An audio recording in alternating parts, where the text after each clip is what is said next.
టీమిండియాకు ఆడినంత మాత్రాన ఇక దేశవాళీ క్రికెట్ ఆడాల్సిన అవసరం లేదని భావించే క్రికెటర్లకు చెంపపట్టులా బీసీసీఐ గట్టి నిర్ణయం తీసుకున్న విషయం తెలిసిందే. రోహిత్ శర్మ, విరాట్ కోహ్లీ ఇలా ఒకరిద్దరు స్టార్ ప్లేయర్లను తప్పించి మిగతా ప్లేయర్లందరికీ కొత్త రూల్స్ తీసుకొచ్చింది. ఇంటర్నేషనల్ మ్యాచ్లు లేని సమయంలో ఖచ్చితంగా డొమెస్టిక్ టోర్నీలు ఆడాల్సిందే అనే నిబంధనను తీసుకొచ్చింది. ఈ నేపథ్యంలోనే తాజాగా ప్రారంభమైన దులీప్ ట్రోఫీలో టీమిండియాకు ఆడిన చాలామంది ప్లేయర్లు ఈ దేశవాళీ టోర్నీలోకి దిగారు. భారీ అంచనాల మధ్య ఈ టోర్నీ ఆడేందుకు వచ్చి తొలి ఇన్నింగ్స్లోనే చాలామంది ప్లేయర్లు విఫలమయ్యారు. రోహిత్ శర్మతో కలిసి టీమిండియా ఓపెనర్గా బరిలోకి దిగే యశస్వి జైస్వాల్ టీమిండియా బి తరపున ఆడుతూ 30 పరుగులు మాత్రమే చేశాడు.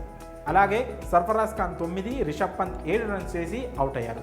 అలాగే నితీష్ రెడ్డి, ఆల్రౌండర్ వాషింగ్టన్ సుందర్ అయితే డక్అవుట్ అయ్యారు. ఇంకా ఇండియా డి జట్టు తరపున ఆడుతూ శ్రేయస్ అయ్యర్ 9, దేవదత్ పడిక్కల్ డక్అవుట్, కేఎస్ భరత్ 13 పరుగులు చేసి నిరాశపరిచారు.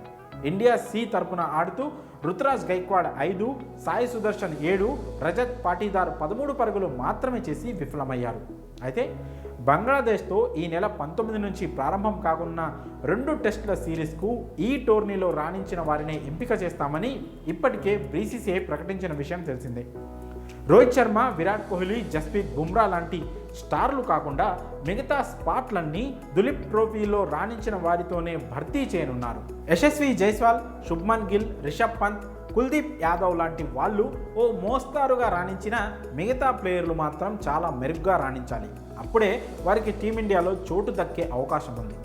ముఖ్యంగా రుతురాజ్ గైక్వాడ్, సాయి సుదర్శన్, దేవదత్ పడిక్కల్, నితీష్ కుమార్ రెడ్డి, రజత్ పాటీదార్, కేఎస్ భరత్ లాంటి వాళ్ళు మాత్రం ఖచ్చితంగా రాణించాల్సిందే.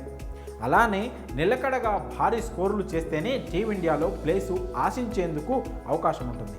కానీ ప్రస్తుతం వారి ప్రదర్శన చూస్తుంటే బంగ్లాదేశ్తో జరగబోయే 2 టెస్టుల సిరీస్లో చోటు దక్కడం కష్టమే అని క్రికెట్ నిపుణులు అభిప్రాయపడుతున్నారు. బీసీసీఐ అంత క్లియర్గా చెప్పిన తర్వాత కూడా సరైన ప్రదర్శన చేయకుండా ఉంటే తప్పు వీరిదే అవుతుంది. దేశవాళీ క్రికెట్లో రాణించడం వేరు, సరైన టైంలో రాణించడం వేరు. ఇప్పుడు బీసీసీఐ ఒక విధంగా బంపర్ ఆఫర్ ఇచ్చిందనే చెప్పాలి.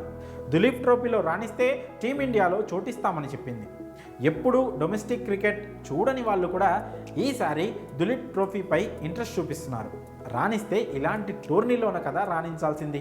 కానీ కొంతమంది ప్లేయర్లు మాత్రం ఈ గోల్డెన్ ఛాన్స్ను మిస్ చేసుకుంటున్నారు. ఈ ఛాన్స్ మిస్ అయి బంగ్లాదేశ్తో టెస్ట్ సిరీస్కు టీం ఎంపిక అయిపోయిన తర్వాత సెంచరీల మీద సెంచరీలు చేసినా ఉపయోగం ఉండదు. అందుకే టీమిండియాలో ప్లేస్ ఆశిస్తున్న ఐపీఎల్ స్టార్ క్రికెటర్లు మరింత ఏకాగ్రతతో ఆడి మంచి స్కోర్లు సాధించాలని క్రికెట్ ఫ్యాన్స్ అభిప్రాయపడుతున్నారు. మరి ఈ యంగ్ ప్లేయర్ల ప్రదర్శనపై మీ అభిప్రాయాలను కామెంట్స్ రూపంలో తెలియజేయండి.